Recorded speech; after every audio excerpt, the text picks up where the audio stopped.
உங்கள் துயரங்களை மாற்றுவோம், ஆறுதல் படுத்துவோம். பல முறை வேதனைப்படும் பொழுதெல்லாம் நான் சொல்வது, எனக்காக ஆறுதல் சொல்வது யாராவது இருக்கிறார்களா? யாராவது எனக்கு ஆறுதல் படுத்துவார்களா?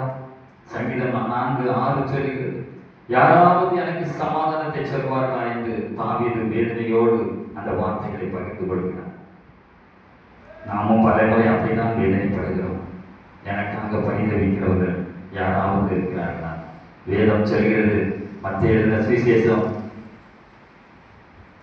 8வது அதிகாரம் 15வது அதிகாரம் 32வது வசனம். மத்தேயு 15:32. பின்பு இயேசு தம்முடைய சீஷர்களை அழைத்து, இந்த ஜனங்களுக்காக நான் பரிதவிக்கிறேன். இந்த ஜனங்களுக்காக யாராவது பரிதவிக்கிறார்களா? எனக்காக யாராவது எனக்கு வேண்டுதல் செய்கிறார்களா? யாராவது எனக்கு ஆறுதல் சொல்வார்களா? சமாதானமான வார்த்தையை ஒரு நாளாவது எனக்கு சொல்வார்களா? கவலைப்படாதீர்கள். ஆண்டவர் சொல்கிறார், உங்களுக்காக நான் பரிதவிக்கிறேன், உங்களுக்காக நான் பரிதவிக்கிறேன். உங்கள் வேதனைகளை கண்டு நான் பரிதவிக்கிறேன். ஒரு இழப்பை கண்டு நான் பரிதவிக்கிறேன். ஒரு வியாதியை கண்டு நான் பரிதவிக்கிறேன். ஒரு குறைகளை நினைத்து நான் பரிதவிக்கிறேன். நான் இருக்கிறேன். உனக்காக பரிதவிக்கிறார் ஆண்டவர் ஒருவர் உண்டு. அவர் ஒருபோதும் மாறவே மாட்டார். ஒரு நாளும் அவர் மாறுவதில்லை. ஒரு நாளும் அவர் வாக்கு மாறாத ஆண்டவர். சொன்னால் சொன்னதுதான்.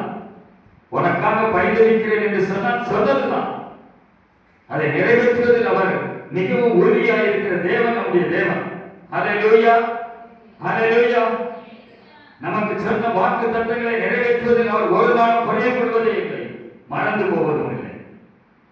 புலம்புகிறான் யோபு, இளைப்பாறுதல் இல்லையே, அமைதி எனக்கு இல்லாமல் போனது, என் 10 பிள்ளைகளையும் இழந்து போனேனே, என் சொத்து சுதந்திரம் எல்லாவற்றையும் இழந்து போனேனே, என்ன செய்வது?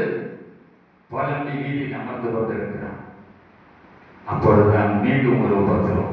அவருடைய சரீரம் முழுவதுமாக கொப்பளங்கள், ஆங்காங்கே கொப்பளங்கள் வருகிறது. வேதனைப்படுகிறான். சரீரம் வேதனை, இதயத்தில் வேதனை அடைந்த அந்த யோபுக்கு சரீரத்தில் வேதனை, கொப்பளங்கள், உடல் முழுவதும் கொப்பளங்கள். வீதியில் வந்து அமர்ந்து கொண்டான். தன் தலையை சிரைத்தான், தன் சட்டையை கிழித்து போட்டான், சாம்பலை அள்ளி மேலே பூசிக்கொண்டான். புலம்புகிறான்.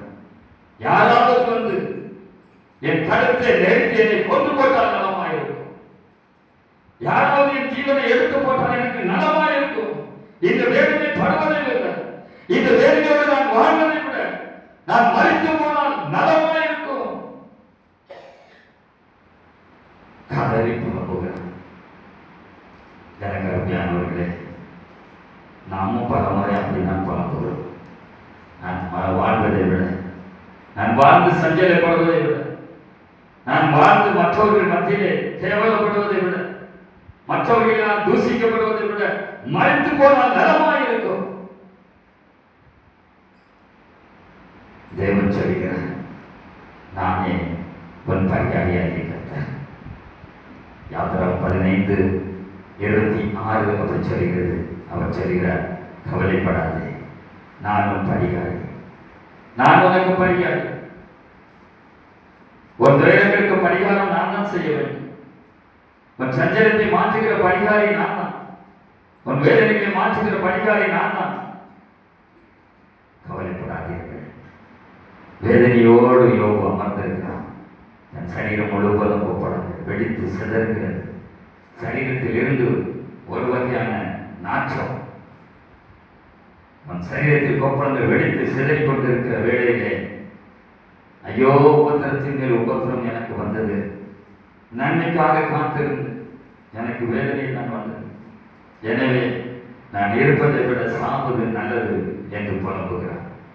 ஆனால் வேதம் சொல்கிறது, இத்தனை துயரங்கள் அடைந்தபடும், இத்தனை வேதனைகள் அடைந்தபடும் யோபை குறித்து வேதம் சொல்கிறது, அவன் நாவினால் ஒரு பாவமும் செய்யவில்லை.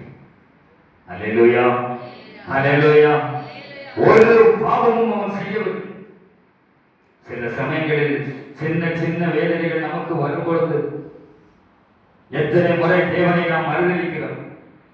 எத்தனை முறை தேவனை தூஷிக்கிறோம்?